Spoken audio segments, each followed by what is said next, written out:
నిజంగానే కారణ జన్మలో అంటే ఈ సంగీతం కోసమే పుట్టాం. ఇదే మాది. ఒక ఆయన అన్నాడు, ఆయన ఒక డాక్టర్ గారు సౌత్ ఆఫ్రికాలో అన్నారు, సుశీల గారిది ప్రపంచం అంత స్టేజీ, ప్రపంచం అంతా స్టేజ్ తనది, నాకు ఇంకేమీ లేదు, అందరూ తన వాళ్ళే, ఆవిడకి ఇంకోటి ఏమీ లేదు, ఆవిడ కారణ జన్మరాలు. ప్రపంచం అంతా స్టేజ్ అంటే ప్రపంచంలో ఎక్కడికి వెళ్ళినా స్టేజ్ మీద పాడతారు కదా. అవునవును. చాలా చక్కటి మాట అన్నారండి ఆయన. ప్రధానంగా అందరు మ్యూజిక్ డైరెక్టర్స్ మిమ్మల్ని ప్రోత్సహించిన మాట వాస్తవమే. ఆయన ఎక్కువగా మీకు స్ఫూర్తినిచ్చి మీకు డైరెక్షన్ ఏర్పరిచింది తొలినాళ్లలో ఇలా ఉండాలి పాట అన్నది ఒక్కరి పేరే చెప్పమంటే ఎవరి పేరు చెప్తారు మీరు ఇవాళ?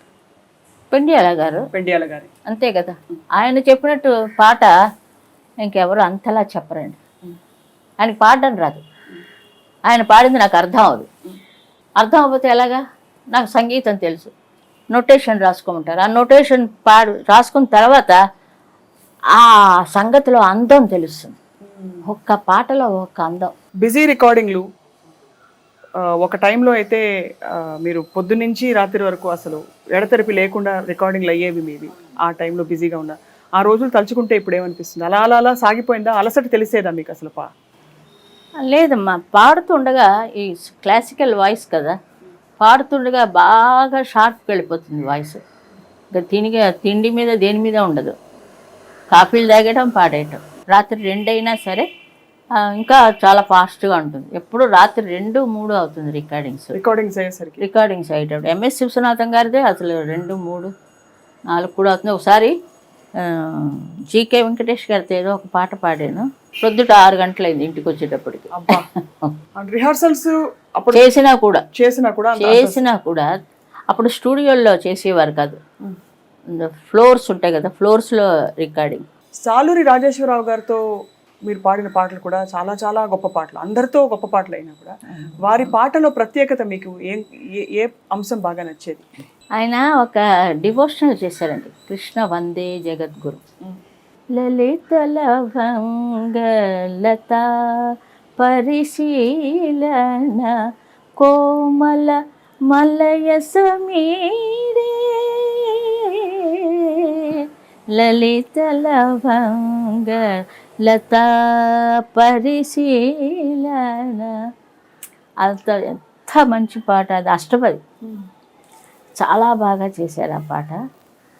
అలాంటివి ఆయనవి డివోషనల్ సాంగ్స్. అంటే చిన్నప్పటి నుంచి బాలసరస్వతిరావు గారు, ఆవిడ పాటలు అంటే పిచ్చి నాకు. అవునా? చాలా చిన్నప్పుడు అవే పాడుకున్నదాన్ని. 9-10 ఏళ్ళకి ఆ పాటలు పాడేదాన్ని. ఆదినారాయణరావు గారు ఉన్నారే, మంచి అసలు ఒక వెరైటీ మ్యూజిక్ ఇచ్చారండి ఆయన. ఆయన అంతా ఈ మరాఠీ స్టైల్ ఎక్కువగా ఇచ్చి ఎక్కువ సంగతులే.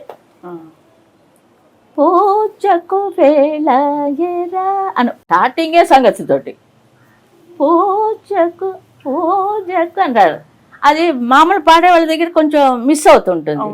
అలాంటివి చిన్న చిన్నవన్నీ మనం అయ్యో చెప్తే బాగుంటుంది అని మనసు చివుక్కుమంటుంది. ఆ పిల్లలందరూ పాడుతుంటే అప్పుడు మనకి కొంచెం బాధగా అనిపిస్తుంది. సరి సరి తరస తర తర తరి తరా తరరి తరి తరి తా తా తా. ఈ కట్టింగ్స్ చాలా లైక్ చేస్తారు ఆదినారాయణరావు గారు.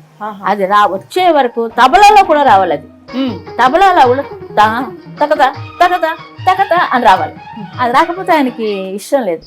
చాలా రిహార్సల్ చేయించేవారు. పిలువకురా చూడండి ఎంత మంచి మంచి పాటలు ఆదినారాయణరావు గారు. నెక్స్ట్ చాలా మంచి మరాఠీ సంగీతం అందించారు ఆయన. వస్తాడు నారాజు మరి చూడండి మీరు, ఎంత అది పాపులర్. విజయ నిర్మల గారికి ఏమీ లేదు, సింపుల్గా ఉంటుంది. వస్తాడు నారాజు ఈ రోజు రాని వస్తాడు నెలరాజు అంటే అది మనకి స్వతహాగా గొంతుకులో ఉన్నది వస్తున్నది అంతే.